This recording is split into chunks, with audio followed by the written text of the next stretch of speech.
Հայաստանի արտաքին պարտքը Փաշինյանի կառավարման ընթացքում կրկնապատկվել է, երբ հարցնում են ինչ է կարել այդ 8 միլիարդ դոլարն, ասում է զենք եմ գնել, հավատում եք։ Ինչ զենք ես գնել, ում ես պաշտպանել, որտեղ ես օգտագործել։ Հələ բաժանի յուրաքանչյուր բնակչի վրա Հայաստանի, դες ինչքան է դառնում, այդ սաղս դառնում է պարտքով ենք ապրում, մեր երկրը, մեր հողի վրա սաղս պարտքով ենք ապրում, ով է տեսել տենց բան,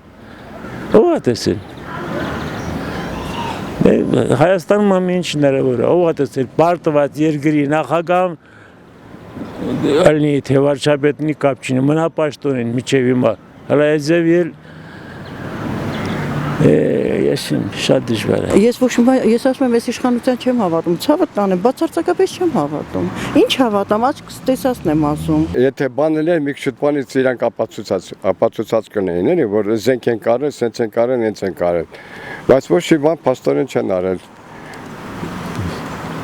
Գնացել է ուրիշ ուղղությամբ։ Ինչ ուղղությամբ։ Չգիտեմ։ Ոչ մի զենք չկա։ Ես նախ ասեմ, ներկայիս կառավարությունը եւ իշխանությունը ոչ մեկը չի ծառայել, ով էլ ծառայել է կիսատ պարատ, նրանք ընդհանրապես զենքից գաղափար չունեն,